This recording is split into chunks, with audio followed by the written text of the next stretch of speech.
primera vez en mi vida que vi a Fito en un escenario en La Habana, fue una conmoción. Él es un innovador.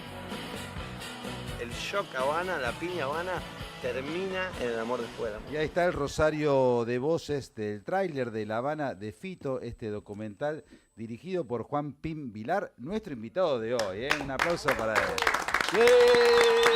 Señores, tenemos acentos cubanos hoy, eso me gusta, porque también vino Juan Pim con el productor de la película, Ricardo Figueredo Oliva. Bueno, muchas gracias. Gracias por invitarnos.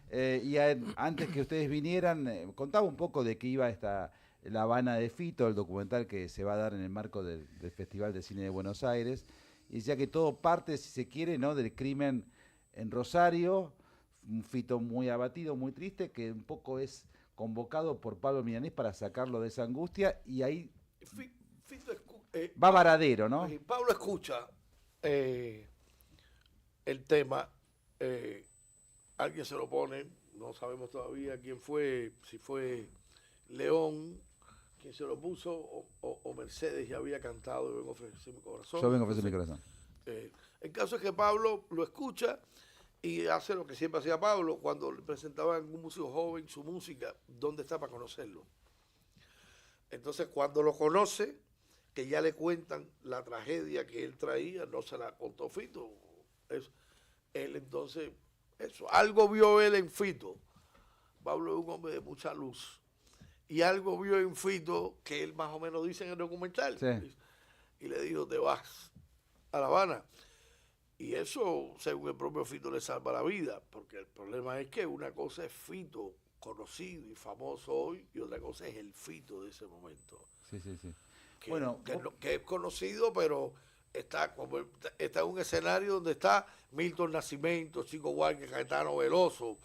Él dice, Pablo me dio una oportunidad que yo no había tenido en mi vida, es decir, estar en el mismo escenario al mismo nivel, porque Pablo lo trató así con estas personas. Hay que hacer un viaje a mediados de los 80. En ese momento, Pablo Milanés y Silvio Rodríguez, que se cuenta en el documental, eran muy, muy populares en Chile, en México, en España, en la Argentina, muy populares. Fito Páez ya empezaba a ser popular aquí. Y había como una suerte acá había una pelea, ¿sabés cómo llamaban a los que le gustaba la trova cubana? Psicobolches. Y esa tontería. Psicobolches. Y estaban los rockeros por un lado, los psicobolches por el otro, que eran más politizados. Y Fito estaba un poco en el medio. Bueno, yo sería un psicobolche. Bueno. De verdad. Es que no existen más, ¿eh? Yo no tenía relación. No, pero ahora en Cuba, como es con el problema de transporte, podemos ser ciclobolches. Bueno, hablamos con Juan Pim Vilar. ¿Cómo te trata la Argentina? A mí bien. A mí bien, me ha tratado bien. Los precios suben cada 7 minutos. Bueno, ¿qué querés? Todo no se bueno, puede. Pero te digo, me han tratado bien, los argentinos me han tratado muy bien. Llegas al lugar y lo que ayer costaba 2 pesos y costaba 2.50. Ya esa persona no te trata igual. Pero está bien. Yo estoy feliz de estar aquí. Muy amable. Aunque, ¿cuándo viste? Bastante crispada. ¿Cuándo viste la película? ¿Cuándo te diste cuenta que había un documental ahí en toda esa historia? Bueno, siempre supimos que había un documental, pero no fue la idea hacerlo. Así. Cuando tienes una persona como Fito, que es una figura musicalmente que impactó tanto en nuestro país, en mi generación, hasta los más chicos ahora, la generación de mis hijos, que tienen 20 años, él sigue llenando fácilmente un estadio, un teatro en Cuba, cosa que ya no lograrían ni Silvio ni Pablo, por ejemplo. Pero en el caso de él, sí, cuando tienes una figura así, siempre tienes un documental en la mano, pero no fue la idea. La idea es que nos sorprendimos conversando, él y yo, estaba Eugenia, su pareja ahí, nos sorprendimos comentando nuestra vida y contradicciones sobre determinados momentos de gran lucidez que habíamos tenido, y él decía, no, pero fui yo le decía, no fui yo, no fuiste tú, no. Y decidimos, para que nadie pueda mentir, se había muerto Santiago Feliu, que hubiera sido el testigo, contarle a nuestros nietos cómo fue nuestra vida. Y ahí hablé con otro amigo productor, se llama Josué García, es Productor asociado a la el película. productor asociado a la película, y le dije, necesito una grabadora chiquita que para aclarar 2 o 3 cosas con Fito ahí. Me dijo, tú y Fito se van a sentar a hablar de la vida de ustedes. Sí, ahí yo te llevo las cámaras. Y ahí fue. Y guárdalo. Eso fue en el 2017 Ah. y empezamos a filmar en el 20. Él fue el de la idea del documental. Él fue el que viene y me dijo, hay un fondo, Ricardo, hay un fondo que podemos presentar que tú tengas. Yo tengo un gran archivo que podemos presentar que tú tengas para el fondo y trabajar. Porque a mí me es difícil conseguir trabajo en Cuba. Sí, y ya veníamos con la experiencia de hacer un documental anterior que habíamos hecho sobre la vida de Pablo. Ah, Un documental fabuloso que estoy muy ¿se contento de puede haberlo ver en algún Fue está- prohibido también. Pero no está en las redes, hecho. ¿no? No está en las redes, lo tenemos, estamos próximos, estamos negociando también con el documental próximas Nosotros le presentaciones, pero sí, Es podemos, amigo de Fito, puedo prestar un link. puedo pasar un Sí, link. ahí. pásemelo, que me interesa mucho la vida de Pablo Milanés también. Me parece que es una figura que Sí. acá, los últimos años quedó un poquito, como que vino poco al final acá. Para el sur. Vos sabés que cuando vos hablabas del poder de Fito Páez, que sigue llenando estadios, Fossati me contó la historia que me contó una historia que yo no la podía creer. Ella también vio el documental, pero ¿Sobre los discos? no, que lo consideran cubano. Ah, sí, la única vez que fui a La Habana en mi vida, fui a comprar unos discos truchos, estaba mirando una chica que vendía unos discos grabados, entonces le digo, ¿por qué acá tengo la música cubana, acá tengo tal cosa? Digo, ¿por qué lo tenés a Fito Páez en la música cubana? Porque es cubano. Digo, no, Pues pero sí, no es creo. cubano. Me empezó a discutir. Sí. Sí, es De cubano. verdad. No, eso nunca lo ha pasado. Es muy bueno. No, bueno, al final la convencí y me dice, bueno, lo cambio de lugar. Pero seguramente después lo volvió a poner con la música Lo que cubana. sí, sí. No, que pasa eso, que Fito está tan identificado con la cultura y con Con las y personas. Y entró tanto en la Andaba música con cubana. nosotros en la calle. Sí, era, en algún momento de la vida era muy normal encontrarte a Fito en Uno una más. fiesta. Claro. De Es verdad. que no sé ahora, pero en una época se la pasaba bien en Cuba. Sí. No, y se pasa bien igual. Lo único que pasa es No hay que luz. cada vez la pasas mejor clandestino. Cada vez pasarla bien es más clandestino, pero la pasas bien igual. Ahí Sí. Fito en una parte dice, el ron, la música, las mujeres, bueno. Él se enamoró perdidamente de una muchacha en aquel momento. Enamorado de verdad. Pero bueno, no solo eso, es un hombre que tuvo varios romances allá, es lo lógico. Yo sería un poco... Cuando único no tuvo romance es cuando único tuvo un romance de acá. Siempre él se portó muy sensato y conservador en eso. Bueno, Qué estamos... cuidadoso, qué cuidadoso. No rompamos códigos. Pero lo demás, ¿Está bien? ¿Está bien? Juan Pin Vilar, director cubano, junto con el productor de la película, Ricardo Figueredo Oliva, también productor cubano en este caso, director y productor. La Habana de Fito, se va a ver en el Bafisi. Y vamos a las noticias, pero quiero decir nada más, y después seguimos hablando con ustedes, que la película tiene como materiales de distintas épocas, del 87, del 94, cuando sale El amor después del amor, hay notas del 2016, hasta el 2022 me parece la última. Y es muy interesante ver cómo cambian los físicos, cambia también la situación de Cuba, cambian un montón de cosas, y es como una película que empieza en color y después se va ensombreciendo, se va poniendo menos festiva a medida que avanza hacia el final. Es una película corta, muy disfrutable, La Habana de Fito. Vamos a las noticias y conversamos un rato más con los amigos cubanos que nos visitan, con Juan Pin Vilar y Ricardo Figueredo Oliva. Hasta las 20. Flores Negras. Con Mariano del Mazo. En Nacional. Tu radio.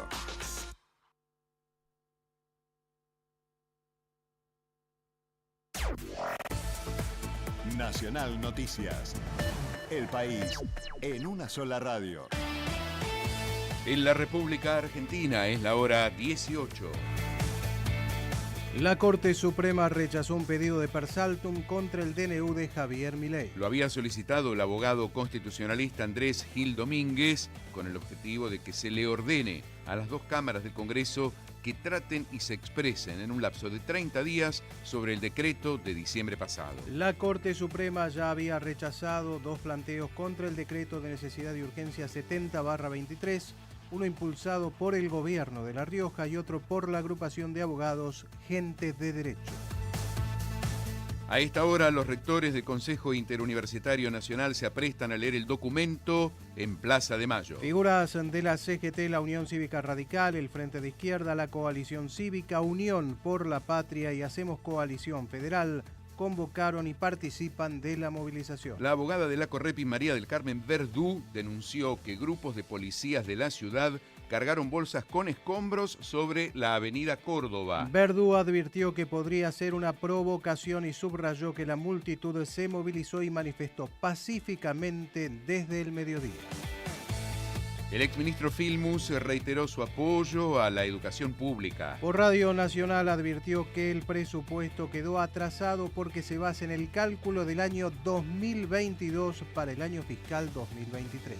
Hay que pensar que el presupuesto 2023, que es el presupuesto que anticipa el gobierno sobre todo está trabajando, es un presupuesto puesto a fines del 2022 con una previsión de una inflación para el 2023 del 60%. La realidad muestra de que el ajuste que se está haciendo sobre los gastos generales, estamos hablando por un lado de la universidad, que es lo que genera luz, el gasto también para los que nos dedicamos a los temas científicos, es lo que hace a la compra de insumos para poder seguir investigando y seguir trabajando y poder seguir trabajando en los laboratorios de la universidad. Eso ya tiene una restricción del 70% de acuerdo a lo que muestran los datos oficiales, es decir, que tenemos 70% menos que el año pasado computando la inflación que hubo, pero también hay un 50%, como ayer se señaló en la conferencia de prensa del Consejo de Rectores, 50% menos del salario.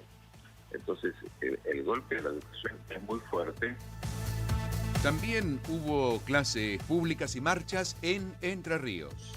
Estudiantes, docentes y autoridades de universidades entrerrianas exigieron más presupuesto. Fue mediante clases públicas y marchas que se desarrollaron durante la jornada en las diferentes ciudades entrerrianas. Allí, alumnos y autoridades educativas pidieron que continúe el financiamiento a las universidades.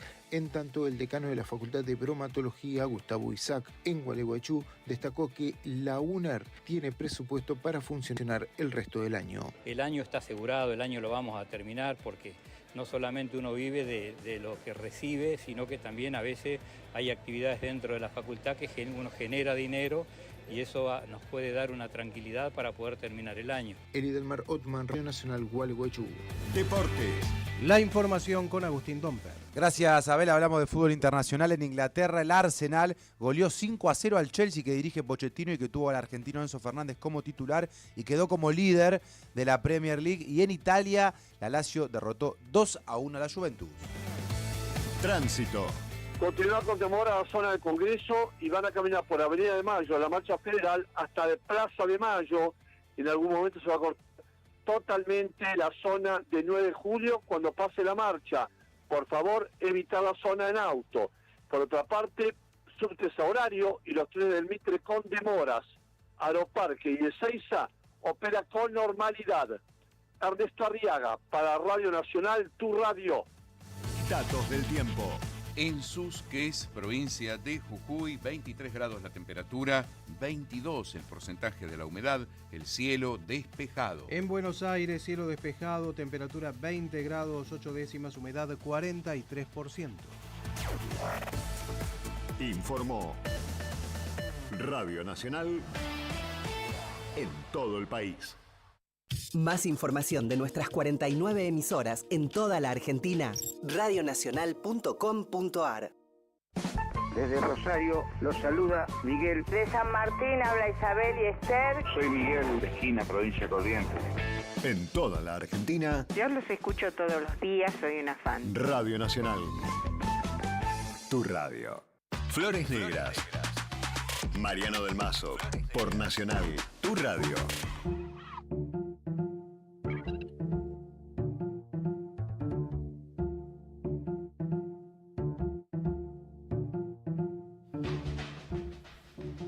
Pasaron 5 minutos de las 18, estamos aquí en Flores Negras hasta las 20 y estamos compartiendo este momento con Juan Pimvirar, director de La Habana de Fito, y con el productor de la película, Ricardo Figueredo Oliva. La película se da cuando, ahora, ¿no? El 2 de mayo, a partir del 2, en Cinépolis. Se estrena en los Cinépolis del país. El 2 de mayo, ya fuera del Bafisi. Fuera del Bafisi. Le queda en el Bafisi el día 26, a las 7:20.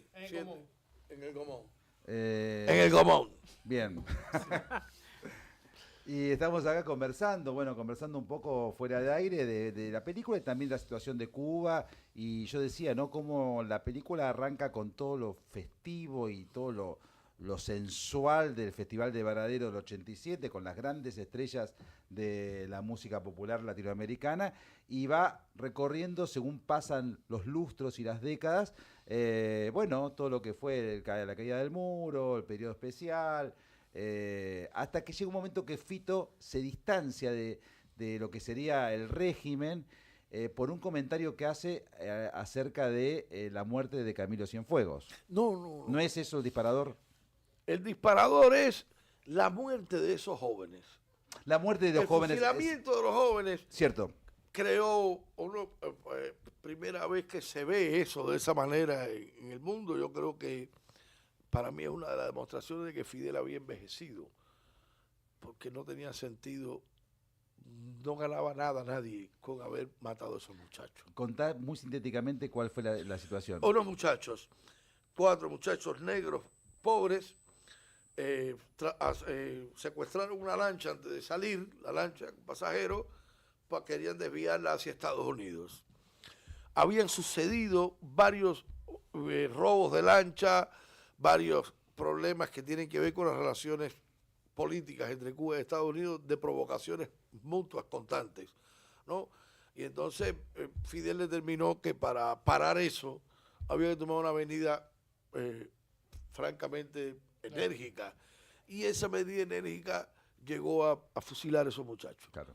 Es decir, no tiene sentido haberlo fusilado, eso que dice Fito yo lo creo. Fito Páez no dice, habían hecho nada que justificara, nada justifica quitar la vida de un ser humano, pero si al final encuentras en tu cabeza alguna justificación, nunca es alguien que se quiera ir de su país y que no tenga otra manera.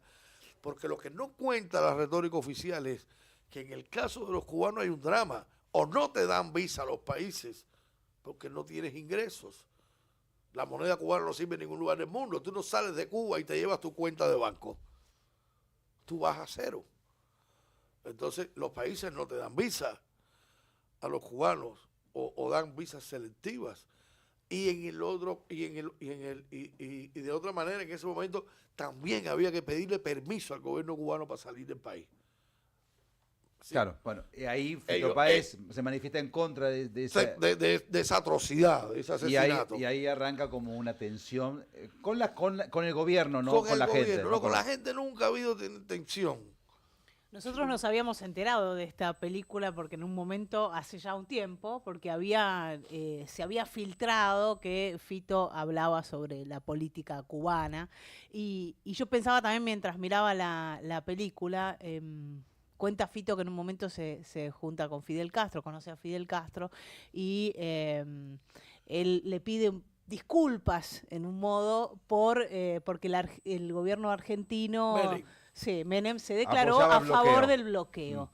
Fidel le dice, bueno, esas son cosas que arreglamos los presidentes, como diciendo, no me interesa lo que opines. Ok, y a él le pareció bien, pero le pareció mal. Es bueno eso. Y también pensaba, que Fito Páez hable de la política cubana, siendo que no es cubano, es un argentino, un artista que tiene mucha pregnancia en Cuba, pero es un argentino. A mí me parece bien y me parece mal también. No sé cómo se toma en Cuba estas manifestaciones. En el caso de Fito, Cuba es un país que defiende mucho su soberanía, popularmente también se defiende mucho su soberanía y su historia, independientemente de la relación con el gobierno. Eso es importante. ¿Sí? Tú puedes estar a favor de Fidel o en contra de Fidel y encontrarte un cubano que no te permita ese tipo de análisis, aunque él esté en contra de Fidel. Pero en el caso de Fito es que Fito, para los cubanos, es Fito. Es decir, Claro. no es Es un ahí- extranjero que está opinando. Bueno, un poco lo que pasó en la disquería de La Habana, ¿no? Que decían, no, Fito es cubano. Efectivamente, es decir, no es un extranjero, es alguien que puede hablar con Bueno, propiedad. pasa con Serrat acá, ¿no? Cuando viene Serrat le preguntan cosas de la política doméstica Sí. argentina y él a veces dice, bueno, no tengo que opinar de todo, pero realmente Y opina. a veces opina. y se lo escucha. No hubo posteriormente ningún intento de recomponer la relación o de algo conciliatorio, no hubo ¿Cómo nada. se va a tener conciliación con personas que se han robado un documental y han usado los instrumentos del Estado para criminalizar a dos artistas y mentirle al pueblo? Porque eso es lo que hicieron. Es decir, este documental se robó por las autoridades cubanas, se lo robaron miserablemente para hacerle daño, lo pusieron en la televisión después de habernos consultado a mí personalmente y a él en Argentina. ¿Se puede poner? No se puede poner en televisión porque rompe la ruta de festivales. Y en la noche me llaman para decirme, a pesar de lo que tú hayas dicho y pienses, vamos a ponerlo. Es decir, ellos se lo robaron, actuaron con total impunidad. Y te desacreditaron. Y hicieron un programa, no sobre el documental. El programa empieza con 3 personas hablando de mí. Y casi como si yo fuera agente de la CIA. O sea, lo pasaron por televisión de un modo ilegal y después hicieron una mesa. No. Hicieron la mesa, es decir, le dijeron al espectador, lo que ustedes van a ver después está hecho por un casi agente de la CIA manipulador que manipuló a Fito, y el pobre Fito Páez, tan ignorante, tan inculto Tan que engañado, es, tan engañado, tan poca cosa, vino el miserable de Juan Pin y él se creyó el cuento. Bueno, ahí fue que nos enteramos nosotros que existía la película, ¿no? Lo cual que a Fito lo El año ofendió pasado. más, porque dijo, ¿cómo pueden pensar que yo con la edad que tengo viene cualquiera aquí y te dice algo al oído y tú sales? Claro. A ver. Bueno, Entonces, esto... cuando haces eso con los instrumentos que el Estado te da, porque la radio aquí yo no sé si es privada o no, pero ahí es del Estado, y si es del Estado del pueblo. Tú le preguntaste al pueblo para decir que eso no. Tú te atribuiste el derecho que tú crees divino de que el pueblo te deja decir eso. ¿Por qué? Entonces eso fue lo que hicieron. Mintieron. Descaradamente mintieron. ¿Y en qué perjudicó esto a la película en cuanto a la ruta de los festivales? Bueno, y- hubo festivales que dijeron que ya no podían asumirlo porque ya había sido presentado públicamente en televisión. Claro, como que tienen que ser inéditas. ¿No? Y segundo, han hecho todo el esfuerzo posible, lo sabemos. No se puede delatar a los amigos, pero lo sabemos, que han hecho montones de esfuerzos posibles para que el documental no participe en determinados festivales. De hecho, Fito Páez solicita mi visa el 4 de junio y la Embajada Argentina nunca me la dio. Me la dieron después que los Estados Unidos me da una visa. Muy bien, bueno, Juan Pin... Desde el 4 de junio hasta el 25 de noviembre. Bueno, todo el tema es apasionante. Yo seguiría hablando porque se mezcla la historia de la política de la última parte del siglo XX con lo que es hoy el mundo. Bueno, se están viviendo momentos muy delicados en todo el mundo. Cuba quedó como una suerte de museo de una revolución que finalmente no fue, o no fue del todo. O fue y se malogró. Se malogró. Se malogró. Lo malograron los que la hicieron. Pero hoy justamente, por ejemplo, estamos en una situación de nuestro país en la cual se discute mucho el rol del Estado, se discuten un montón de cuestiones, estamos justamente en Radio Nacional, pero es muy apasionante todo esto que vos contás y que finalmente está condensado en este documental que yo lo recomiendo fervientemente. A aquellos que les guste Fito Páez, ni hablar, porque se ve a un Fito de 20 y pico de años tocando para Cubanos en Llamas. Después se ve al mismo Fito en el 94, ya con Cecilia Roth, El amor después del amor, ya más grande. Y se ve al Fito ya gordito, conversando con vos, tomando algo con un paisaje en una terraza con La Habana, la bellísima Habana Vieja. Al final yo le decía a Fito, le decía, qué lindo lo que decís al final de la arquitectura de La Habana. La historia que tiene un pequeño balcón de La Habana, eso no se compra, no se vende. No, ahí va. Bueno, vayan a verla, vayan a verla, muy recomendable, gracias por la visita. Juan, gracias también Ricardo, el productor. Y bueno, y sigue Me voy para la marcha. tu serie de entrevistas, ¿sigue? Claro. ¿Sobre el documental? Sí. Ah, no, yo creí que era otra cosa. Yo tengo un archivo enorme de entrevistas. Sí, me imagino. Yo tengo una entrevista inédita de mis padres hablando con Silvio de cómo empezó este problema en Cuba, que son como 3 horas que vale una joya. Bueno. Pero me voy para la mancha. Bueno, muy bien. Gracias, Juan, gracias también, Ricardo. La Habana de Fito, muy recomendable, 2 de mayo en los cines y ahora en el Bafisi.